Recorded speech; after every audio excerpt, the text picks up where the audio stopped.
ಬದಲಾವಣೆ ಆಗಿದೆ ಇತ್ತೀಚಿನ ವರ್ಷಗಳಲ್ಲಿ? ಬದಲಾವಣೆ ನಮ್ಮ ದಕ್ಷಿಣ ಕನ್ನಡದಲ್ಲಿ ಹೇಗಿತ್ತು ಅಂದರೆ ಉಡುಪಿಯಲ್ಲಿ ಅಥವಾ ಅಟ್ಟೆ ಮುಂಡಾಸು ಅಂತ ಅಟ್ಟೆಯನ್ನು ಕಟ್ಟಿ ಅಂದರೆ ಅದು ಗೊತ್ತಿನಲ್ಲೇ ಇರಬೇಕು ಅನ್ನೋ ಉದ್ದೇಶ. ಮತ್ತೆ ಈಗಿನ ಆಕಾರ ವಿಕಾರಗಳಿಗೆ ಹೋಗ್ತಾ ಇರಲಿಲ್ಲ, ಆಕಾರ ಚಂದ ಇರ್ತದೆ ಈಗ ಮಾಡಲಿಕ್ಕೆ. ಈಗೆಲ್ಲ ಕೇದಿಗೆ ಮುಂದೆ ಅನ್ನೋದು ಥರ್ಮೋಕೋಲ್ ಇದೆ, ಹೇಗೆ ಬೇಕಾದ್ರೂ ಬೆಂಡು ಮಾಡ್ತೇವೆ ನಾವು. ದೊಡ್ಡ ಮುಂಡಾಸು ಕೊಟ್ಟು ಹಿಂದೂ ಬಾಗ್ತೇವೆ ಮುಂದೂ ಬಾಗ್ತೇವೆ, ಅಂದರೆ ಅದು ಯಕ್ಷಗಾನ. ಯಾವ ರೀತಿ ಅಭಿವೃದ್ಧಿ ಹೊಂದಬಹುದು? ಅಭಿವೃದ್ಧಿ ಅಂದರೆ ಸರ್ ಈಗ ಮೊದಲು ಹೇಗಿತ್ತು ಅಂದರೆ ಕಷ್ಟ ಇತ್ತು, ಕಲಾವಿದರು ಪೆಟ್ಟಿಗೆ ಎಲ್ಲ ಹೊತ್ಕೊಂಡು ಎಲ್ಲೆಲ್ಲೋ ಹೋಗ್ಬೇಕಿತ್ತು. ಬಟ್ ಈಗ ಆ ಥರ ಪದ್ಧತಿಗಳಿಲ್ಲ, ಎಲ್ಲರ ಹತ್ರ ಒಂದು ವಾಹನ ವ್ಯವಸ್ಥೆಗಳಿದ್ದಾವೆ, ಎಲ್ಲಿ ಬೇಕಾದ ಹೋಗ್ಬೋದು, ವೇಷವನ್ನು ಮುಗಿಸಿ ಬರ್ಬೋದು.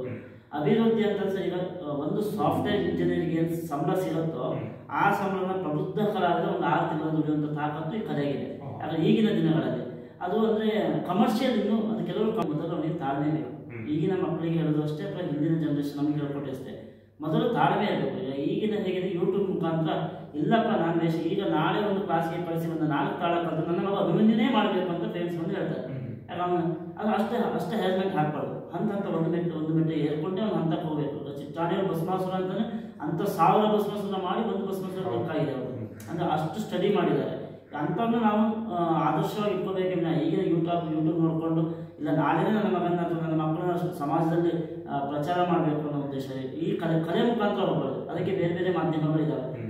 ಸಂಗೀತ ಇರ್ಬೋದು, ಭರತನಾಟ್ಯ, ಯಕ್ಷಗಾನ ಇರ್ಬೋದು, ಹಂತ ಒಂದೊಂದು ಮೆಟ್ಲಾಗಿ ಹೋಗಿ ಮೇಲೆ ಗುರುತಿಸಬೇಕು ವಿನಃ ಕೇವಲ ಒಂದು ಪ್ರೋಗ್ರಾಮಿಗೋಸ್ಕರ ನಾನು ವೇಷ ಹಾಕಿ ಕುಣಿತೇನೆ ಅದು ಯಕ್ಷಗಾನ ಅಲ್ಲ. ನಮ್ಮ ಪ್ರಕಾರ ಅಲ್ವೇ ಅಲ್ಲ, ಹಂತ ಹೋಗಿ ತಾಳಗಳ ಅಭ್ಯಾಸ ಮಾಡಿ ಹೋಗ್ಬೇಕು. ಪೂರ್ಣಕಾಲಿಕ ಯಕ್ಷಗಾನ ಕಲಾವಿದರಾಗಿ ತಿರುಗಾಟವನ್ನು ಮಾಡುವಂಥ ಯಕ್ಷಗಾನ ಮೇಳಗಳಲ್ಲಿ ಅದು ಇತ್ತೀಚಿನ ವರ್ಷಗಳಲ್ಲಿ ಈ ಕಾಲಮಿತಿ ಬಂದಿದ್ದು ತುಂಬಾ ಅನುಕೂಲ ಆಗಿದೆ ಕಲಾವಿದರಿಗೆ ಅಂತಂತಲ್ಲ. ಈಗಿನ ಬಿಸಿ ಶೆಡ್ಯೂಲ್ಗಳಲ್ಲಿ ಎಲ್ಲರೂ ಉದ್ಯೋಗಕ್ಕೆ ಹೋಗೋರೆ. ಆಗಿನ ಕಾಲದಲ್ಲಿ ಬೇರೆ ಒಂದು ಎಂಟರ್ಟೈನ್ಮೆಂಟ್ ಏನೂ ಇರಲಿಲ್ಲ, ಟಿವಿ ಇರಲಿಲ್ಲ, ಮೊಬೈಲ್ ಮಾಧ್ಯಮಗಳು ಇರಲಿಲ್ಲ. ನೋಡ್ತಿದ್ರು ಬೆಳಗ್ಗೆ ಕುತ್ಕೊಂಡು ಬೆಳಗ್ಗೆ ಆಟವನ್ನು ನೋಡ್ತಿದ್ರು.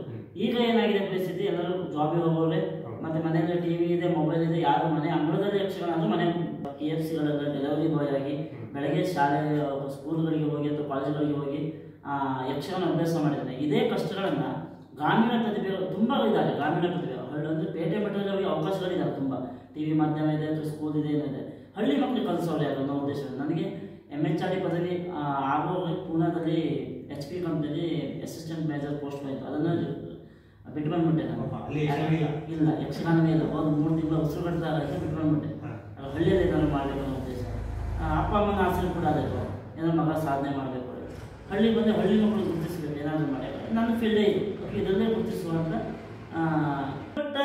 ಬೇಕಾದು ಸಿಗುತ್ತೈತಿ ಈ ಜಗದಲ್ಲಿ ಕಾಣೋ ಹಡೆದ ತಾಯಿಯನ್ನು ಕಳಕೊಂಡ ಮ್ಯಾಲ ಮತ್ತೆ ಬರುವಳೇನೋ ತಮ್ಮ ಮರಳಿ ಬರುವಳೇನೋ, ತಮ್ಮ ಮರಳಿ ಬರುವಳೇನೋ.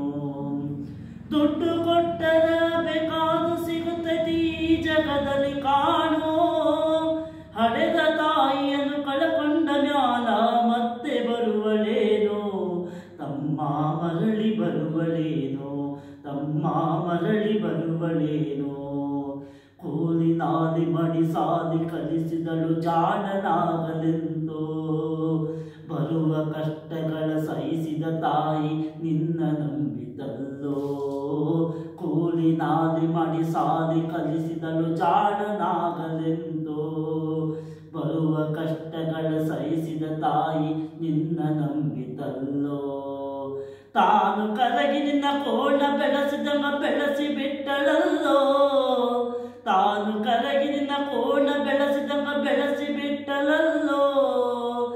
ಒಬ್ಬ ಮಗ ನೀ ಆಸರಾದಿ ಎಂದು ತಾಯಿ ತಿಳಿತಲ್ಲೋ, ಒಬ್ಬ ಮಗ ನೀ ಆಸರಾದಿ ಎಂದು ತಾಯಿ ತಿಳಿತಲ್ಲೋ. ಜೀವ ಇಟ್ಟಿತ್ತು ನಿನ್ನ ಮ್ಯಾಲೋ. ಬಹಳ ಸುಂದರವಾಗಿ